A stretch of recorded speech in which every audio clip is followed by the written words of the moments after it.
Buenas, en la clase de hoy vamos a trabajar y analizar el teorema de Pitágoras.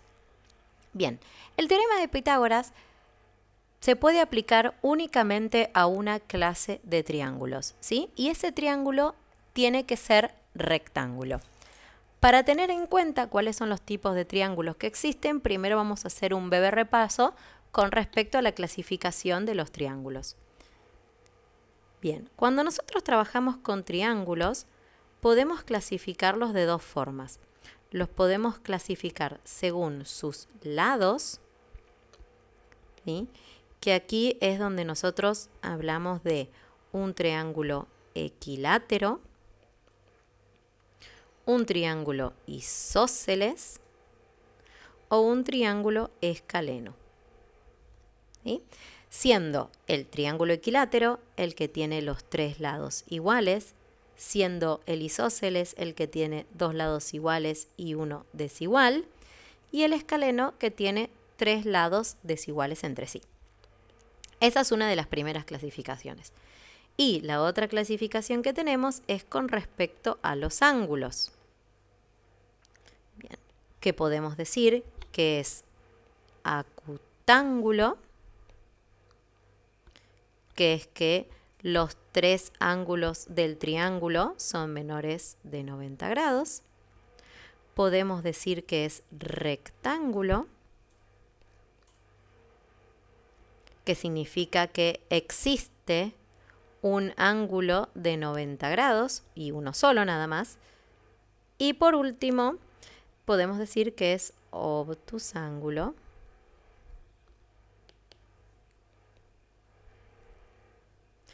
que es cuando tenemos que existe un ángulo mayor de 90 grados. ¿Sí? Bueno, ahora, la definición que nosotros vamos a tomar, para poder aplicar el teorema de Pitágoras, es esto, que sea un triángulo rectángulo, es decir, que tenga un ángulo recto, que en este caso lo podemos ver ahí.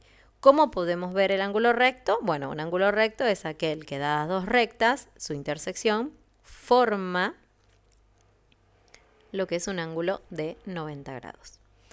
Bueno, entonces, cuando tenemos un ángulo de 90 grados, sabemos que estamos ante un triángulo rectángulo. Y también, además, sabemos que los otros dos ángulos van a ser agudos. ¿Por qué? Porque tenemos la regla de que la suma de los ángulos interiores de un triángulo suma siempre 180. Y esto es para todos los tipos de triángulos, ¿sí? No importa si lo estamos clasificando por lados o por ángulos, la suma de los lados interiores de un triángulo siempre va a sumar 180. Muy bien, entonces, una vez que nosotros tenemos identificado que se trata de un triángulo rectángulo, lo que tenemos que hacer es poder identificar los nombres de cada uno de los lados, ¿sí? Por empezar, identificamos el ángulo recto. Una vez que tenemos el ángulo recto, completamente opuesto a él, al ángulo recto, vamos a tener lo que se llama la hipotenusa. Que la hipotenusa, a su vez, es el lado mayor, o sea, el más largo del triángulo en cuestión, ¿no? Siempre, no importa cuál sea el triángulo que tenga, la hipotenusa siempre va a ser el lado mayor del triángulo.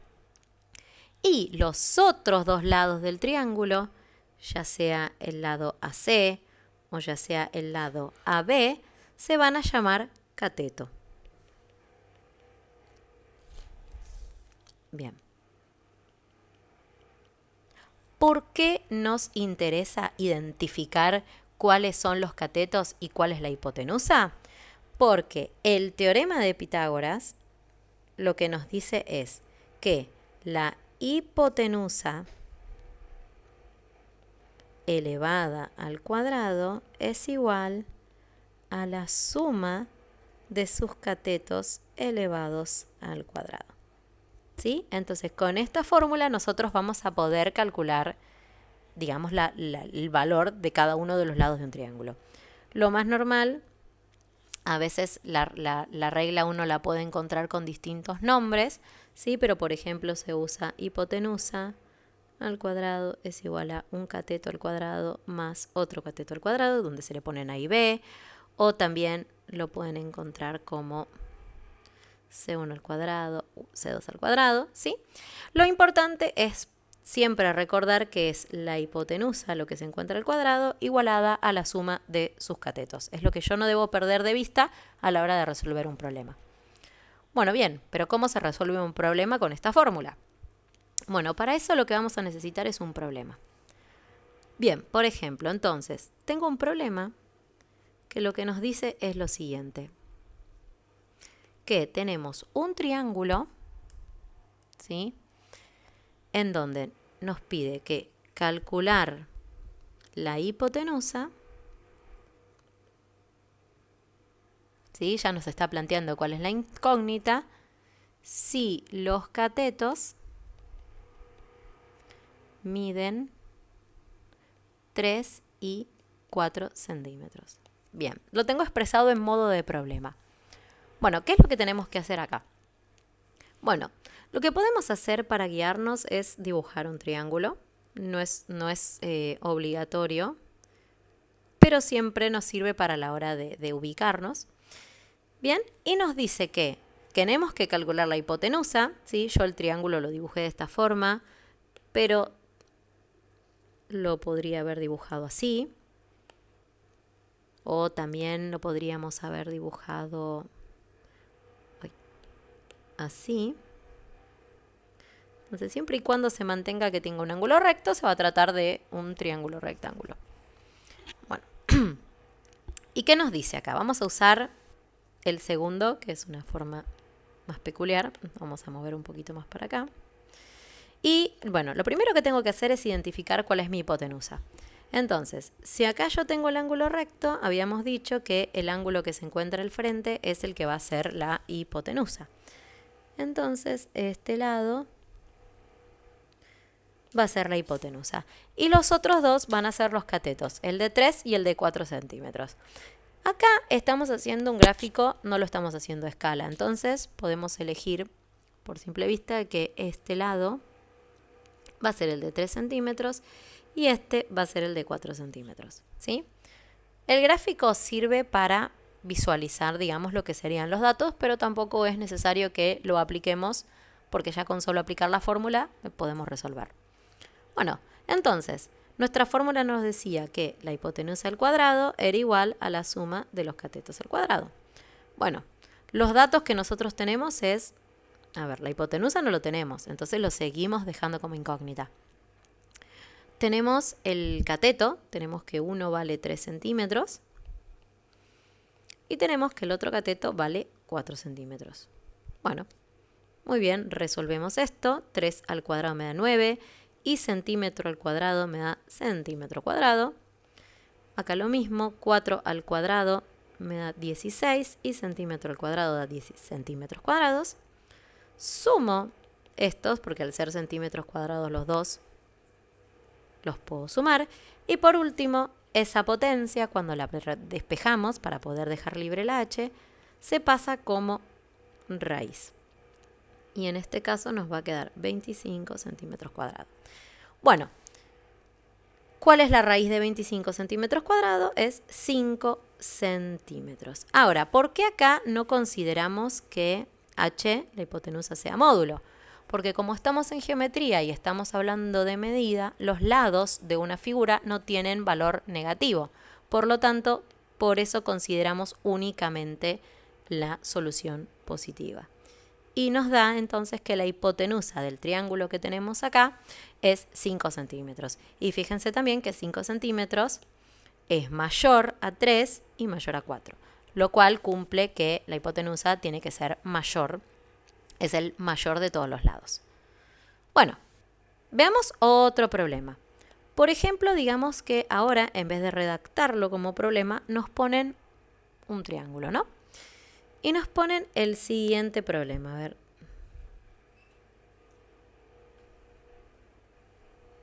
Muy bien, tenemos ahí nuestro triángulo y nos dice que bueno, ¿qué tenemos acá? Los dos datos que nos dieron me dice que sus catetos miden raíz de 2 y raíz de 3. Y obviamente los que nos sigue quedando como incógnita es en este caso nuestra hipotenusa. Entonces, bueno, volvemos a plantear la fórmula. Hipotenusa al cuadrado es igual a lado al cuadrado más lado al cuadrado. Hipotenusa al cuadrado es igual a la raíz de 2 al cuadrado más la raíz de 3 al cuadrado. Bueno, ¿qué tenemos acá? Potencia y raíz iguales se cancelan, ¿sí? Entonces nos termina quedando 2 más 3. Sabemos que 2 más 3 es 5 y esa potencia cuadrada la pasamos como raíz. Entonces la hipotenusa de nuestro segundo triángulo es raíz de 5. ¿Bien? Hasta ahí trabajamos con datos. Nos pueden pedir de incógnita que busquemos el triángulo, la hipotenusa, o nos pueden pedir, por ejemplo, de incógnita uno de los catetos. Bueno, por ejemplo, digamos que ahora tenemos, ¿sí?, este triángulo y a mí me va a dar como dato este, que me dice que es 7 centímetros y este que me dice que es 5. Bueno, primero tengo que darme cuenta, porque a veces no necesariamente en el problema lo aclaran, es qué tipo de triángulo, qué tipo de datos tenemos. Bueno, entonces yo puedo saber que el de 7 centímetros, como está contrario al ángulo recto, es la hipotenusa. Y el otro, como no es la hipotenusa, va a ser un cateto. Entonces, ¿qué pasa? Vamos a nuestra fórmula de hipotenusa al cuadrado, igual a cateto al cuadrado más el otro cateto al cuadrado. Y la hipotenusa lo tenemos, 7 centímetros. Un cateto lo tenemos, 5 centímetros. Y el otro no. ¿Por qué reemplacé el cateto A y no el B? Bueno, porque no está especificado cuál es A y cuál es B. Entonces reemplacé el primero. ¿Sí? Y porque el gráfico lo estamos haciendo a modo de ejemplo. Bueno, entonces ahora lo que hacemos es resolver. A ver, tenemos 49 centímetros cuadrados es igual a 25 centímetros cuadrados más B al cuadrado. Como yo quiero despejar la B al cuadrado, ¿sí?, para resolver cuánto sale el otro cateto, este 25 lo vamos a pasar del otro lado de la igualdad restando, pues se encuentra sumando. Entonces tenemos, si a 49 centímetros le restamos 25, esto nos va a terminar dando 24 centímetros cuadrados. Bien, y 24 centímetros cuadrados, cuando nosotros le calculamos la raíz, bueno, ya nos podemos dar cuenta que se trata de una raíz que no es exacta, ¿sí?, porque sabemos que la raíz exacta es la de 25. Entonces, cuando le hacemos la raíz a 24, ¿sí?, lo que terminamos obteniendo es 4,89 centímetros. Es igual al lado B, ¿sí?, al cateto B, que es muy parecido al otro cateto, que es casi igual. Bueno, lo podíamos hacer así para sacar la raíz de 24, o saben que existe el método de factorización, que lo que se hace es agarrar el 24 y dividirlo por el producto de sus números primos. Y esto nos termina quedando que la raíz de 24 es igual a 2 al cuadrado por 2 por 3, y factorizando y simplificando nos queda que es 2 raíz de 6, igual al B. O sea, cualquiera de las dos formas está igual. Pueden escribirlo en forma decimal o en forma factorizada.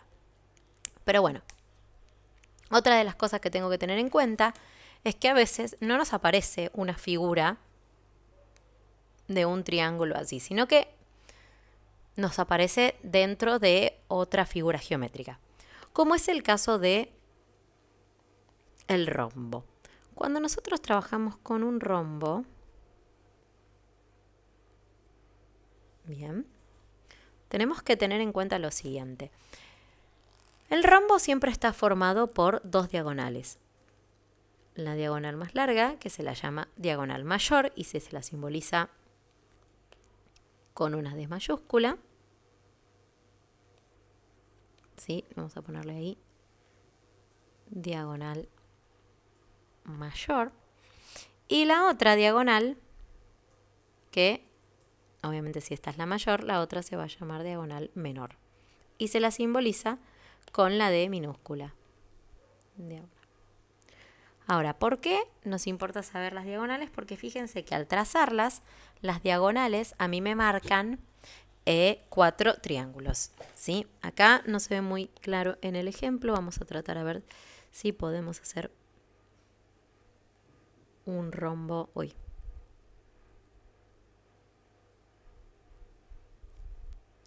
Que esté más prolijo.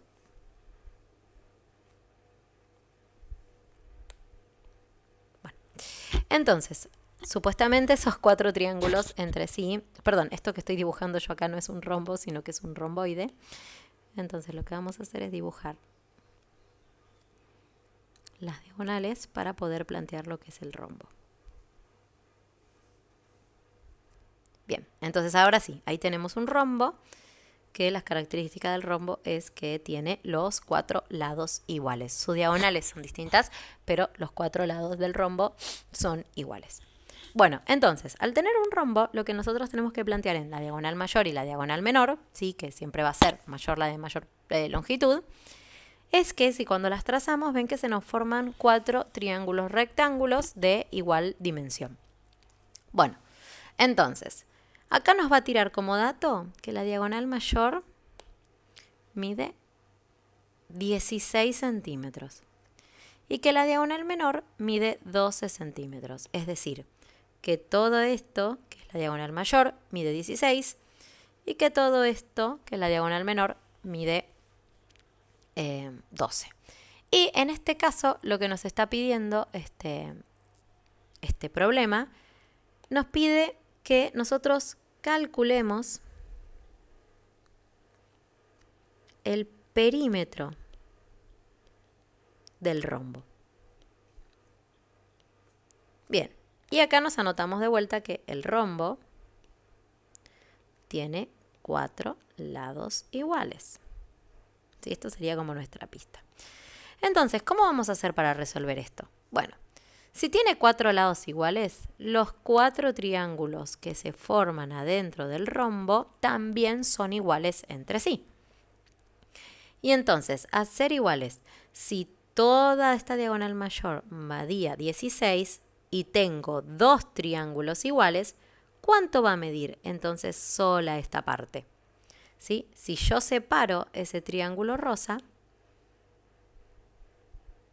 y lo ponemos aquí, ¿qué podemos decir? Que este cateto que está acá arriba va a medir 8 centímetros. Porque si la diagonal mayor mide 16 y esto representa la mitad, porque son 4 triángulos iguales, entonces la mitad de 16 es 8. Y lo mismo vas a hacer con este lado, con este cateto, que como la diagonal menor mide 12, entonces este cateto nos va a medir 6 centímetros. ¿Y qué nos va a permitir? Nos va a permitir sacar este lado que, como estamos viendo, el rombo acá forma 4 ángulos rectos y por ende el lado que nosotros tenemos que averiguar es la hipotenusa. Bueno, entonces, ¿qué vamos a tener? Que la hipotenusa al cuadrado es igual a un cateto al cuadrado más otro cateto al cuadrado. Hipotenusa al cuadrado es 6 centímetros al cuadrado más 8 centímetros al cuadrado. Seguimos resolviendo. 36 más 64. Esto nos da 100. Y la raíz de 100 es 10.